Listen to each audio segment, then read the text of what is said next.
সেও না। তাহলে বাড়িতে তো একজন মহিলাই পড়ে থাকে বউ। খুড়িমা?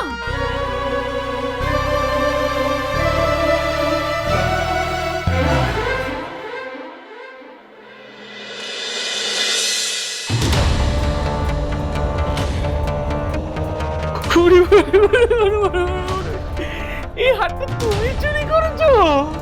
হ্যাঁ, দালানে কাবার দেবার সময় আমি কমলার আঁচল থেকে চাবিখানা সরিয়ে নিয়েছিলাম।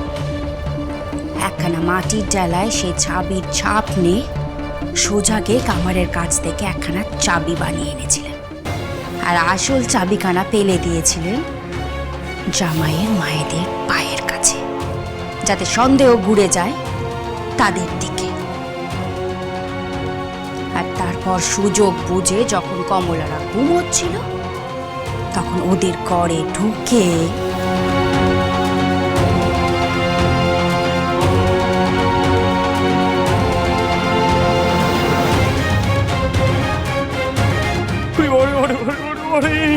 পৃথিবীতে একটা বউ পেয়েছি বটে আমি। চুচ্ছের জন্য পাক্কা টাকা। দাও দাও দাও দাও দাও, একবার হাতটা দাও, ছুঁয়ে দেখি। দাদা, ও দাদা, তোমার রায় বাহাদুর হওয়ার স্বপ্ন তো এখন আমার হাতের মুঠো। কাকুন, এই হার চুরি করে তুমি শুধু বড় দাও মারোনি, রুদ্রপ্রতাপ রায়চৌধুরীর মুখে ঝামা ঘষে দিয়েছ। এই বাড়ি, এই সম্পত্তি মেজদা সব একা ভোগ দখল করেছে। আমি মাতাল বলে আমাকে ধারে কাছেও ঘেঁচতে দেয়নি।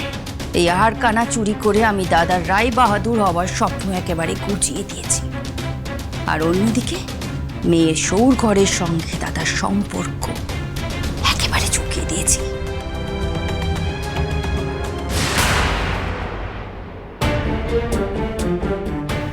কি আমার আংটি কানা কোথায় গেল?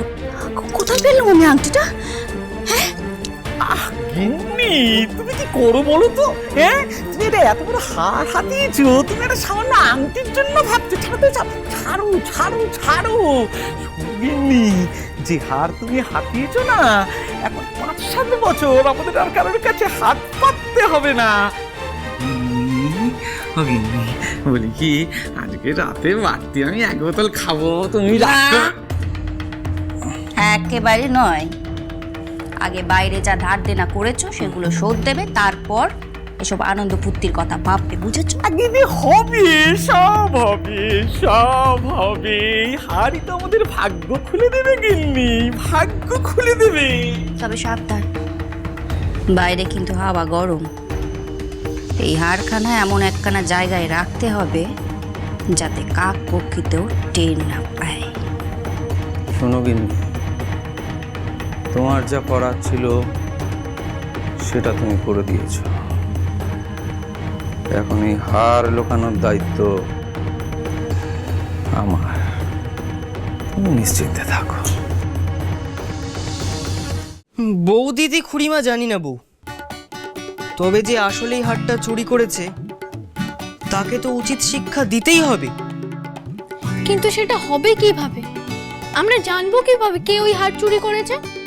আর এমনিতেও আমাদের হাতে সময় আজকের রাতটা, তাও আবার অর্ধেক রাত পেরিয়ে গেল। জানি বউ, জানি, তবে যে চোর ধরার একটা উপায় বার করতেই হবে, কিন্তু কিছুই তো মাথায় আসছে না। যে পৃথ্বীরাজ ইতিহাস বদলে দেওয়ার কথা ভাবে, আমার বিশ্বাস সেই চোরকেও ধরতে পারবে। বলছো? হ্যাঁ, আপনি কিছু না কিছু একটা ভাবুন, দেখবেন মাথায় ঠিক একটা উপায় চলে আসবে। বেশ, তুমি যখন বলছো তাহলে তো মাথায় আসতেই হবে।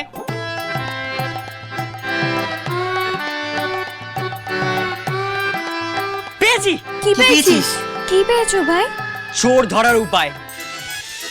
এমন একটা বুদ্ধি বার করেছি যে শুধু চোর ধরা পড়বে কেন, সে আজ রাতের মধ্যে নিজে হাতে ওই হাতটা ফেরত দিয়ে যাবে। কিন্তু কিভাবে? মা বড় মাদের যে এইভাবে অপমানিত হতে দেখেও নিজের দোষ স্বীকার করেনি, সেই হাত ফেরত দিয়ে যাবে। বউ, সে ফেরত দিয়ে যেতে বাধ্য, স্বর্গ থেকে দিদি শাওরি আসবে আজ রাতে, চুরির হার ফেরত দেবে চোর নিজের হাতে।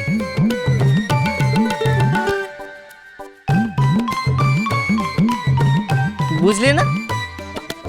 বুঝেছি, এদিকে শোনো।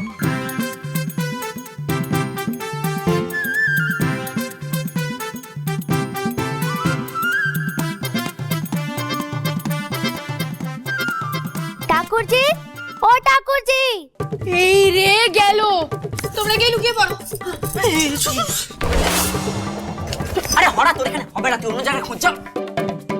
আমি এখানে আটবো না বউটান। এই জন্যই বলি খাই খাইটা একটু কমা। নে এবার ঠান্ডা সামলা। কি হলো ঠাকুরজি? কোলো, ও ঠাকুরজি। বউটান লুকানোর জায়গা নেই, নইলে তো চোরের বদলে আমরাই ধরা পড়ে যাবো। এই না, লুকোবো কোথায়? এটা দিয়ে নিজেকে মুড়ে ওই পাশে গিয়ে লোকো। তুমি দেখো পৃথ্বীরাজ, আমরা যেন ধরা না পড়ি। ঠাকুরজি গো, খুলবে তো দরজাটা। আসছি।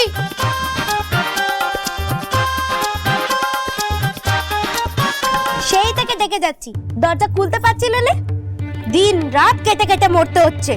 সবার সামনে গিয়ে খাবার না দিলে তো হবে না।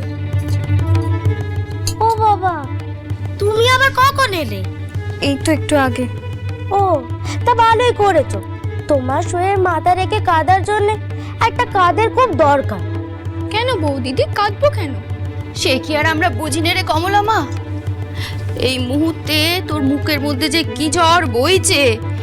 এই সেই খুড়িমা। সত্যি বাপু, তোর সৌর ঘরের লোকেদেরও বলিহারি। তোকে এখানে একা ফেলে রেখে ওনারা চলে যেতে পারলেন, একটি বারের জন্য ভাবলেন না যে জামাইকে ছাড়া তোর এখানে থাকতে কতখানি কষ্ট হবে। সব নাটক, সব। তোমরা যা করেছো শুনলেন, তাতে সইয়ে শ্বশুর বাড়ির লোকের দোষ কোথায়? তুমি কিছু না জেনে ডগে ডগে কথা কয়ে নে তো। রাত তো অনেক হলো, সবার খাওয়া হয়ে গেছে, তাই তোমার শোয়ের খাবারটা এখানেই নিয়ে এলে। ওকে খাইয়ে শুইয়ে দাও। মা বাবাদের তো এতক্ষণে এক ঘুম হয়ে গেছে। আমরাও যাই, এসেল বন্ধ করে দিয়ে আমরা একটু শুই গে। কেন ঘরে খাবার খাবো কেন বউ দিদি? ওমা, তোর তো মন ভালো নেই তাই।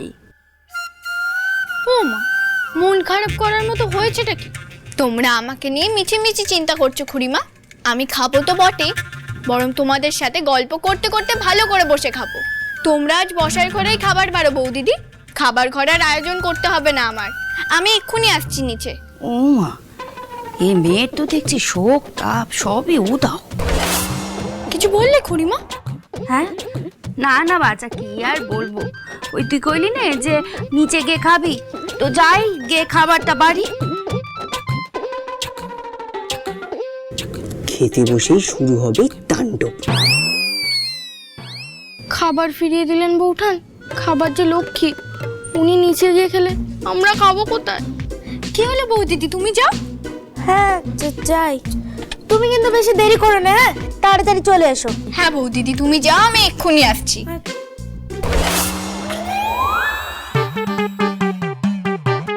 উমা, ওটা ওটা কি গা? গেল। এটা ঠাকুরের মূর্তি। তোমার দাদা কলকাতা থেকে এনে দিয়েছে সইয়ের জন্য। বাবা, এত বড় মূর্তি! তা কোন ঠাকুরের? খবরদার বউ দিদি, কি হলো আবার? বাসি জামা কাপড়ে ঠাকুরের মূর্তিকে ছোবে না, পাপ হবে। ও, তাও তো আবার ঠিক।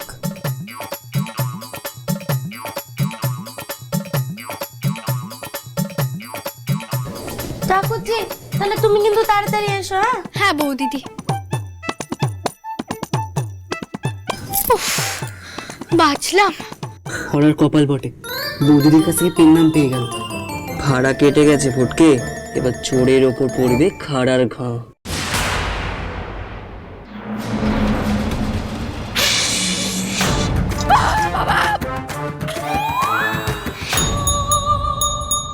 এটা কে?